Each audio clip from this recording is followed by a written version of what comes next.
ಒಂದು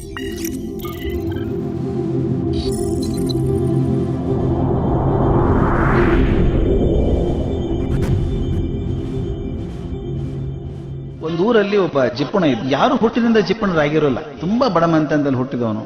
ಎಲ್ಲಕ್ಕೂ ಕಷ್ಟ, 2 ಹೊತ್ತಿನ ಊಟದ ಗತಿ ಇಲ್ಲ, ಎಲ್ಲಕ್ಕೂ ಪರದಾಟ. ಆ ಹುಡುಗ ತೀರ್ಮಾನ ಮಾಡಿಬಿಟ್ಟ, ನಾನು ದೊಡ್ಡವನಾದ್ಮೇಲೆ ಹಣ ಗಳಿಸ್ತೇನೆ. ಯಾವ ದಾರಿ ಇರೋದು ಮುಖ್ಯ ಅಲ್ಲ, ಹಣ ಗಳಿಸೋದು ಮುಖ್ಯ. ಸಾಕಾಗೋಷ್ಟು ಗಳಿಸ್ಬಿಡ್ತೀನಿ ಅಂತ ತೀರ್ಮಾನ ಮಾಡಿದ.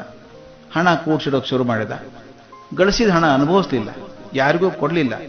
ಸ್ವಲ್ಪ ಹಣ ಬಂದೊಡನೆ ಇನ್ನಿಷ್ಟು ಬಡ್ಡಿ ವ್ಯವಹಾರದಲ್ಲಿ ಸೇರಿಸಿ ನಿಷ್ಕರಣೆಯಿಂದ ವಸೂಲಿ ಮಾಡಿದ, ವ್ಯಾಪಾರ ಮಾಡಿದ, ಮೋಸ ಮಾಡಿದ. ಹಣ ಬಂತು, ಜಮೀನು ಕೊಂಡ್ಕೊಂಡ, ಅದ್ರ ಬೆಲೆ ಏರಿದಾಗ ಮಾರಿದ, ಮತ್ತೆ ಧನ ಗಳಿಸ್ಕೊಂಡ. ತನ್ನ ಅಲ್ಲದ ಜಮೀನನ್ನು ಅಧಿಕಾರಿಗಳ ಜೊತೆಗೆ ಸೇರ್ಕೊಂಡು ಲಂಚ ಕೊಟ್ಕೊಂಡು ತಂದ ಮಾಡ್ಕೊಂಡ. ದುಡ್ಡು ಬಂತು. ಅಂಗಡಿ ಕಟ್ಟಿಸಿದ, ಮುಂಗಟ್ಟುಗಳನ್ನು ಕಟ್ಟಿಸಿದ, ಬಾಡಿಗೆ ಕೊಟ್ಟ, ಬಂಗಾರ ವಜ್ರ ಗಳಿಸಿದ. ದೇಶದ ಪ್ರತಿಯೊಂದು ಊರಿನಲ್ಲಿ ಪರದೇಶದಲ್ಲಿ ವ್ಯಾಪಾರ ವ್ಯವಹಾರ ಮಾಡಿಬಿಟ್ಟ. ದಿನನಿತ್ಯ ಹಣ ಸಂಗ್ರಹ ಹೆಚ್ಚಾಗ್ತದೆ ನೋಡಿ ಸಂತೋಷಪಟ್ಟ. ಆದ್ರೆ ಆತ ಮಾತ್ರ ದರಿದ್ರರಂಗೆ ಬದುಕಿದ. ಒಂದು ದಿನ ಜ್ಞಾನೋದಯ ಆಯ್ತು ಅವನಿಗೆ. ಈಗಾಳು ನನಗೆ 65 ವರ್ಷ ಆಯಿತು, ಬರೀ ದುಡಿದದ್ದೇ ಬಂತು, ಅನುಭವಿಸದೆ ಯಾವಾಗ ಆಯ್ತು. ಇನ್ನೊಂದು ವರ್ಷ ದುಡ್ಡು ಗಳಿಸಿ ಆಮೇಲೆ ರಾಜನಂಗೆ ಶ್ರೀಮಂತಿಕೆಯಲ್ಲಿ ಬದುಕ್ಬಿಡ್ತೇನೆ ಅಂತ ತೀರ್ಮಾನ ಮಾಡಿದ. ಮರುದಿನ ಬೆಳಗ್ಗೆ ಎದ್ದಾಗ ಕಣ್ಣು ಯಾಕೋ ಮಂಜು ಆದಂಗೆ ಕಾಣಿಸ್ತು. ಮುಂದೆ ಯಾರೋ ನಿಂತಂಗೆ ಕಾಣಿಸ್ತು, ಮಂಜು. ಯಾರದು ಅಂತ ಕೇಳ್ದ. ಚಿತ್ರ ನಿಧಾನ ಸ್ಪಷ್ಟ ಆಯ್ತು. ಮುಂದಿದ್ದ ಅಪರಿಚಿತ ವ್ಯಕ್ತಿ ಇದ್ದಾನೆ. ಅವನು ಹೇಳ್ದ, ನಾನಯ್ಯ ಯಮದೂತ, ಈ ಕ್ಷಣಕ್ಕೆ ನಿನ್ನ ಆಯುಷ್ಯ ಮುಗಿತು, ನೀನು ಕರ್ಕೊಂಡು ಹೋಗೋದಕ್ಕೆ ಬಂದಿದ್ದೀನಿ ಎಂದ. ಈ ಜಿಪುಣನ ಎದೆ ಒಡೆದೋಯ್ತು. ಕಲ್ಪನೆ ಮಾಡ್ಕೊಳ್ಳಿ ಕೇಳುಗ್ರೆ, 65 ವರ್ಷ ದುಡಿದು ಕಟ್ಟಿಟ್ಟಿದ್ದಾನೆ, ಈಗ ಮುಗಿತು ಆಯುಷ್ಯ ಅಂದ್ರೆ. ಅಯ್ಯೋ, ಇಷ್ಟು ದಿನ ಕಷ್ಟಪಟ್ಟಿದ್ದೆ ಮಾರಾಯ, ಇನ್ಮೇಲೆ ಸುಖ ಇರಬೇಕು ಅಂತ. ಈಗ ಹೆಂಗ್ ಬರಲಿ? 1 ವರ್ಷ ಅವಕಾಶ ಕೊಡಪ್ಪ ನನಗೆ, ಆಮೇಲೆ ಸಂತೃಪ್ತಿಯನ್ನು ಬದುಕಿ ನಿನ್ ಜೊತೆಗೆ ಬರ್ತೀನಿ ಅಂತ ಹೇಳ್ದ. ಯಮದೂತ ಕೇಳ್ತಾನ, ಸಾಧ್ಯ ಇಲ್ಲ ಅಂದ. ಆಗ ಜಿಪುಣ ವ್ಯಾಪಾರ ಕೇಳ್ದ, ನೋಡಪ್ಪ ಸ್ನೇಹಿತ, ನೀನು ನನ್ನ ಹತ್ರ ಈಗ 3,000 ಕೋಟಿ ರೂಪಾಯಿ ಇದೆ, ಆದ್ರೆ 1,000 ಕೋಟಿ ರೂಪಾಯಿ ನಿನಗೆ ಕೊಡ್ತೇನೆ, ಕನಿಷ್ಠ 6 ತಿಂಗಳಾದ್ರೂ ಸಮಯ ಕೊಡು ನನಗೆ ಅಂತ ಕೇಳ್ಕೊಂಡ. ಯಮದೂತ ಮಾತೇ ಆಡ್ಲಿಲ್ಲ, ಕೊರಳಿಗೆ ಹಗ್ಗ ಹಾಕಿ ಎಳ್ದ. ಜಿಪುಣನ್ ಗೊತ್ತಾಯ್ತು ಇನ್ ಬಿಡಲ್ಲ ಅಂತ.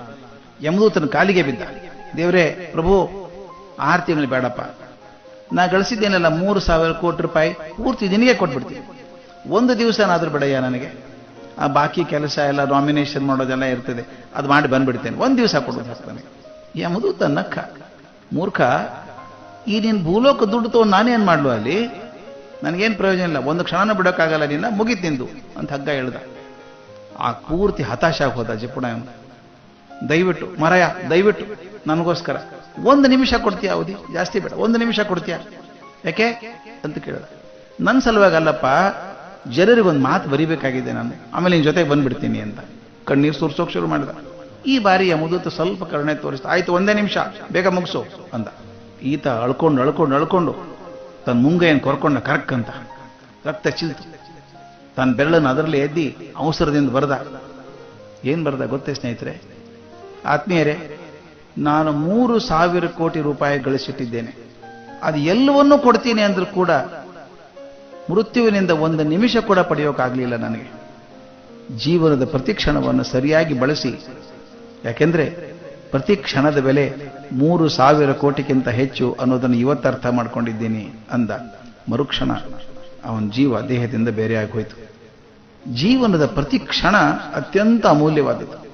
ಮುಂದೆ ನೀವು ಏನು ಕೊಟ್ಟರು, ಎಷ್ಟು 1,000 ಕೋಟಿ ಕೊಟ್ಟರು ಕೂಡ ಅರ್ಧ ಕ್ಷಣ ಕೂಡ ಸಿಗೋಲ್ಲ ನಮಗೆ. ಆದ್ದರಿಂದ ಅದರ ಬೆಲೆಯನ್ನು ಅರಿತು ನಡೆದಷ್ಟು ನಮ್ಮ ಜೀವಕ್ಕೆ ಬೆಲೆ ಬರ್ತದೆ. ಹಾಗೆ ಪ್ರತಿ ಕ್ಷಣವನ್ನು ಆಸ್ವಾದಿಸಿ ಪ್ರಯೋಜನಕಾರಿಯಾಗಿ